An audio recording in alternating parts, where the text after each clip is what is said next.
আজকে একটা আইএলটিএস এর রেজাল্ট বেরিয়েছে, এটা প্রত্যেকবার হচ্ছে, যতবারই আইএলটিএস এর রেজাল্ট বের হয় হান্ড্রেডস অফ স্টুডেন্ট পোস্ট করতেছে যে তারা তাদের ডিজায়ার স্কোর পায়নি। লটস অফ স্টুডেন্ট, এটা কিন্তু একটা স্মল পজিশন।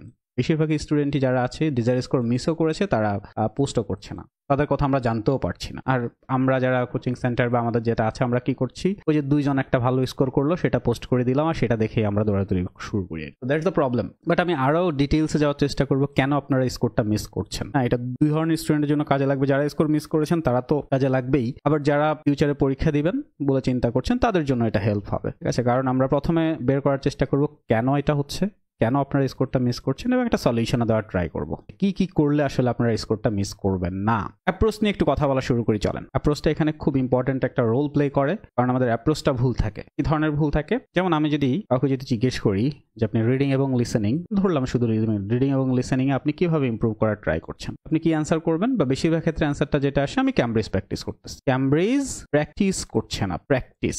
ভেবে দেখেন, practice. Practice is not the first thing for learning. আমরা লার্নিং যে কোনো একটা স্টাডি অ্যাপ্রোচের একটা স্টাডির একটা অ্যাপ্রোচ আছে, স্টাডির একটা স্ট্রাকচার আছে, এটা তো আপনাকে মানতে হবে। প্রথমে আপনাকে যেটা করতে হয় সেটা হচ্ছে লার্নিং। আপনি প্রথমে লার্নিং করবেন, যে কোনো জিনিস আপনি শিখবেন প্রথমে, শেখার পর গিয়ে তারপর আপনি প্র্যাকটিস করবেন। আচ্ছা, আপনি প্র্যাকটিস করেছেন, ভালো কথা। প্র্যাকটিসের পর আপনাকে নিজেকে টেস্ট করতে হবে, এক্সাম এনভায়রনমেন্টে আপনাকে টেস্ট দিতে হবে, টেস্ট কেমন হচ্ছে, এন্ড দেন আপনাকে ইভ্যালুয়েশন করতে হবে। এই জায়গাটাই আমরা সবাই মিস করি, ইভ্যালুয়েশন। ইভ্যালুয়েশন আমরা মনে করি যে শুধুমাত্র রাইটিং এর জন্য ইভ্যালুয়েশন, না, প্রত্যেকটা মডিউলের ইভ্যালুয়েশন আছে। যেমন আপনি হয়তো রিডিং এ কোনো একটা জায়গায় ভুল করছেন, সেটা কেন ভুল করছেন? লিসেনিং এ কোনো একটা কোয়েশ্চেন টাইপস আপনি ভুল করছেন, সেটা কেন হচ্ছে? আমরা কখনো কি স্ক্রিপ্ট গিয়ে লিসেনিং এর পিছনে যে স্ক্রিপ্ট গুলো আছে এগুলো নিয়ে যাচাই করি? অথবা আপনি কখনো লিসেনিং শুনে একটু পার্সেন্টেজ করার চেষ্টা করেছেন, আমি লিসেনিং কত পার্সেন্ট আসলে আমি বুঝতে পারি, 70%, 80%, কত পার্সেন্ট, বাকি যে পার্সেন্টেজটা আমি বুঝতে পারছি না সেটা কেন পারছি না? Is it because I don't have the time, or accent, যে অ্যাকসেন্ট গুলো তারা ব্যবহার করছে সেই অ্যাকসেন্ট গুলো আমি বুঝতে পারছি না? কারণ listening a different types of accent use করা হয়।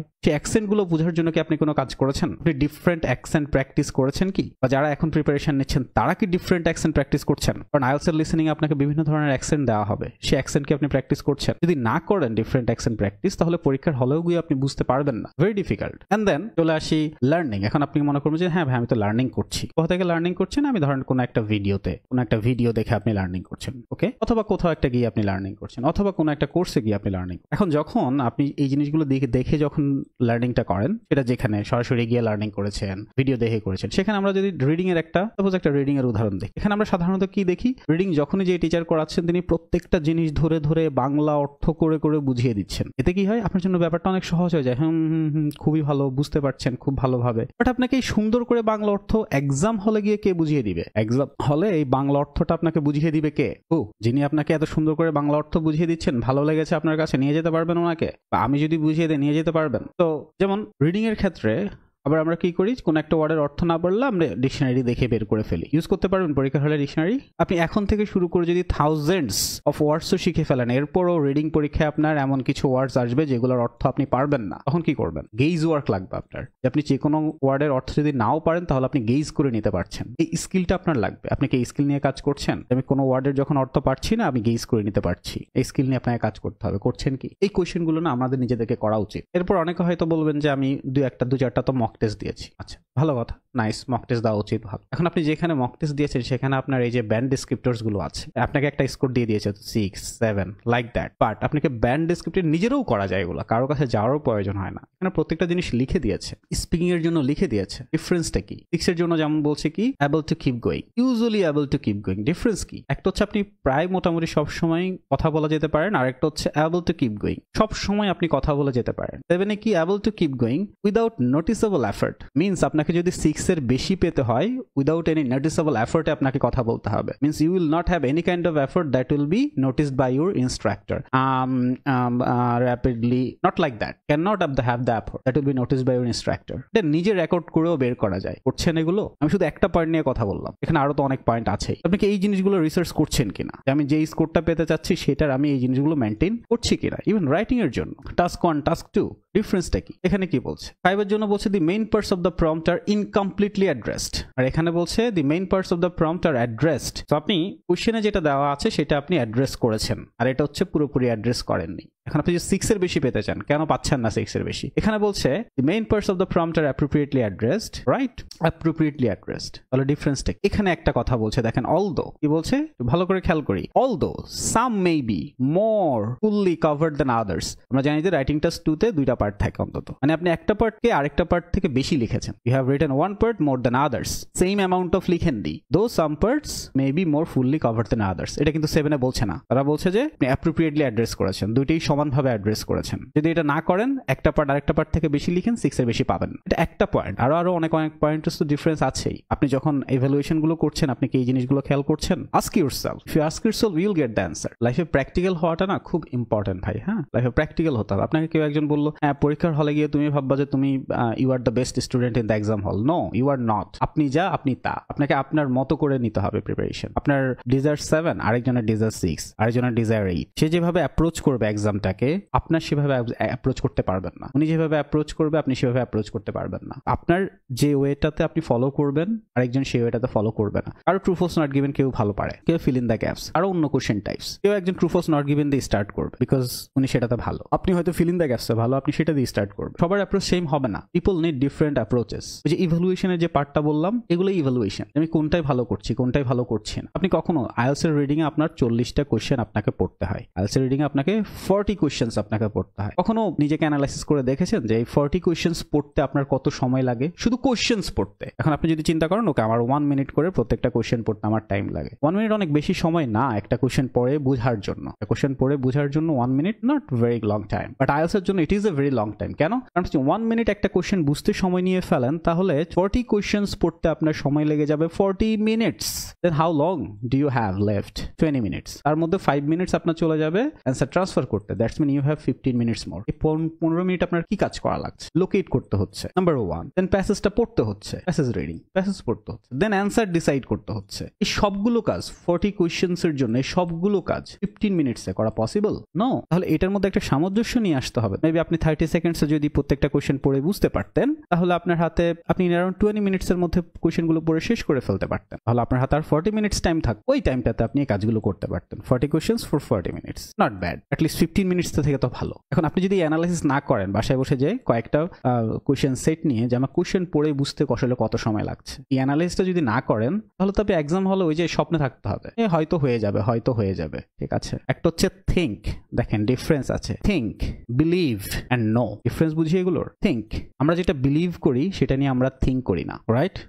আমার মনে হচ্ছে, আমি মনে করি যে জিনিসটা এভাবে হয়ে যাবে, তার মানে এটা এখনো আপনি বিলিভ করেন না যেটা হবে। আমরা যেটা বিলিভ করি মিনস সেটা সম্পর্কে আমরা পুরোপুরি জানি না। উই বিলিভ ইন অলমাইটি, আমরা অলমাইটি সম্পর্কে তেমন কিছু জানি না। এখন আপনি বলবেন যে I believe I have 1 mother and 1 dad, 1 mom and 1 dad, এটা বলেন না। আপনি জানেন you have 1 mom and 1 dad, এটা আপনি জানেন, এটা আপনি বিলিভও করেন না, এটা আপনি থিঙ্কও করেন না। আমাদের প্রবলেম হচ্ছে আমরা থিঙ্কে আটকে যাই, বিলিভ আর নো তো অনেক পরে। কিন্তু আপনাকে নো এই জায়গায় যে আমি জানি, আমি রাইটিং যেটা করছি আমি জানি, আমি প্রপারলি ব্যান্ড ডেসক্রিপ্টরস দেখেছি যে এই জায়গায় আমার এই জায়গায় প্রবলেম, আমার এখানে এই জায়গায় আমি প্রবলেম করছি, এখান থেকে আমাকে ইমপ্রুভ করতে হবে। এটা আপনি জানেন কিনা যে হ্যাঁ আমি এই পয়েন্টগুলো, আপনি দেখেছেন যে আপনার এই পয়েন্টগুলো সবগুলো, আপনি যদি 7 পেতে চান, আপনার এই সবগুলো পয়েন্ট আপনি কভার করছেন কিনা জানেন এটা আপনি? 4টা যে ব্যান্ড ডেসক্রিপ্টরস আছে বা স্পিকিং এর জন্য, এই আমি 7 পেতে যাচ্ছি 6 এর উপরে, তাহলে আমি এই পয়েন্ট সবগুলো পয়েন্ট আমি কভার করছি কিনা, এভরিথিং জানি আমরা। এই জিনিসগুলো যদি আপনারা না করেন, ওই যে আই থিঙ্ক, ওই যে থিঙ্কের মধ্যে আটকে থাকবেন। থিঙ্ক, ঠিক আছে? এই নোতে কখনো পৌঁছাইতে পারবেন না যতক্ষণ পর্যন্ত এই নোতে আপনি রিচ না করতে পারবেন।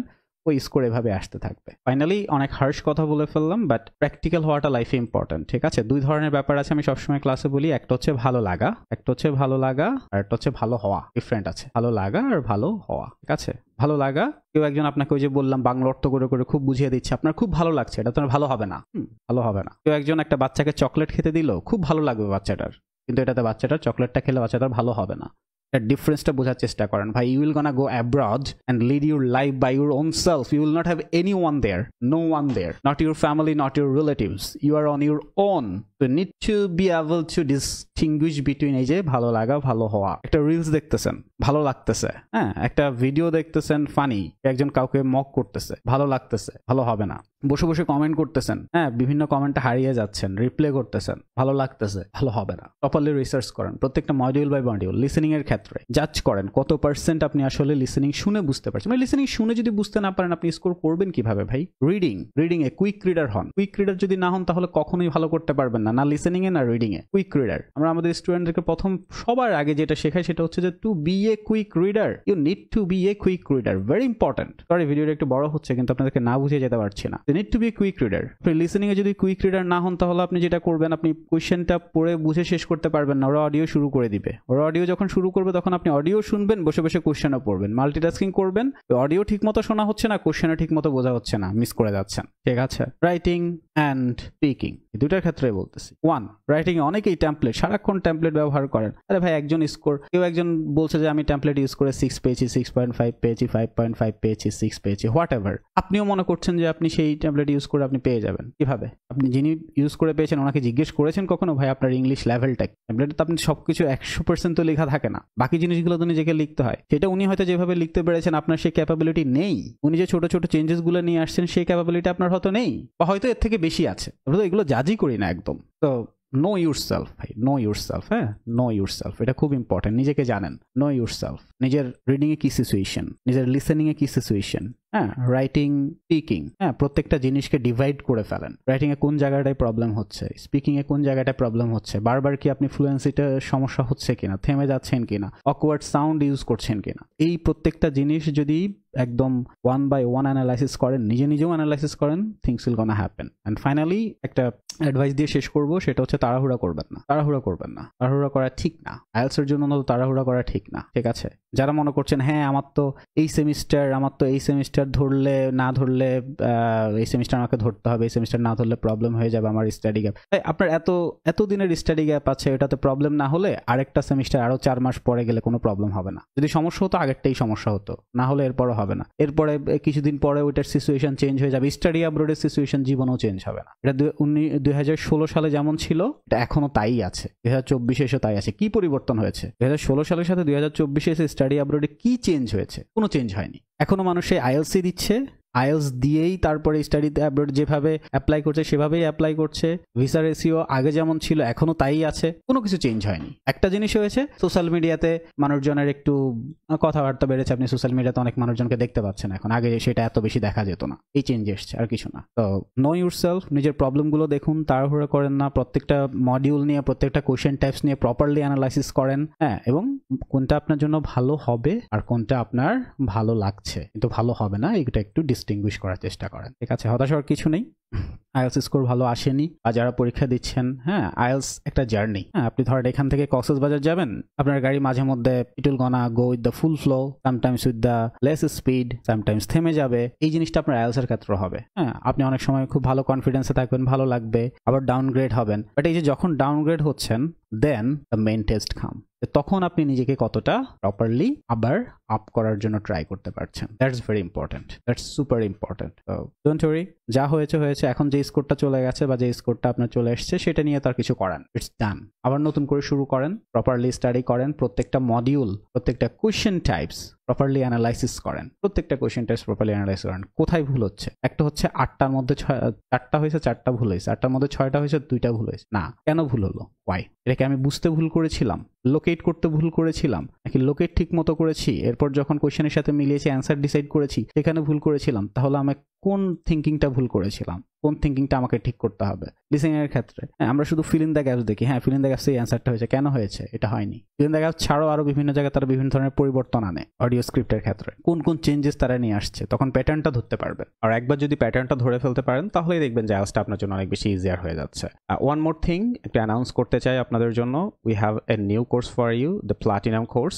It's very special course I would say, কারণ অন্যান্য যে কোনো কোর্সে আপনি যখন দেখবেন সাধারণত আপনাকে পড়ানো হয় জাস্ট লার্নিং, দ্যাটস অল। আর কিছু করানো হয় না। তো শেখানোর পরে আপনি কি পারছেন নাকি পারছেন না, দে ডোন্ট রিয়েলি কেয়ার। তো এই জায়গাগুলো আপনাদেরকে ফলো করা হবে। স্পেশালি এই ভিডিওতে যে জিনিসগুলো বলেছি, যে প্রবলেমগুলো আপনারা ফেস করছেন, এই প্রবলেমগুলো সলভ করাই the aim of this course. তো লার্নিং, দেন প্র্যাকটিস করানো, দেন টেস্ট, দেন ইভ্যালুয়েশন। কারণ এই সবগুলো জিনিস করানোর জন্য আসলে সময়ের প্রয়োজন। এই কারণে আমরা এক একটা ক্লাস রেখেছি 4 আওয়ার্সের। হ্যাঁ, মাঝখানে একটা ছোট ব্রেক পাবেন, so don't worry about that. আর আরেকটা জিনিস, এই কোর্সটা হচ্ছে নাইট, রাতে হবে, 7 PM থেকে শুরু হবে। So it should not be the problem for any one. প্রতিদিন 4 ঘন্টার ক্লাস, 7 PM শুরু হয়ে 11 PM পর্যন্ত।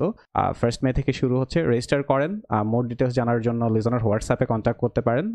That's all. Thank you very much. See you in the next one. Final আরেকটা কথা, যারা কম পড়ে ভালো করতে চান, this course is not for them. যদি এমন হয় আপনার situation, okay enough is enough, অনেক সময় নষ্ট করেছি রিলস, সেটা বিভিন্নভাবে অনেক সময় নষ্ট করেছি, আর সময় নষ্ট করবেন না। নেক্সট 1 মান্থ, এই যে কোর্সটা শুরু হচ্ছে ভেরি সুন, এই নেক্সট 1 মান্থ পৃথিবীর সবকিছু বলে, সবকিছু মানে সবকিছু, রাইট, সবকিছু হলে অনলি আইএলস। যদি এটা হয় আপনার উদ্দেশ্য, then welcome to the platinum course. Get admitted. Will see in the class.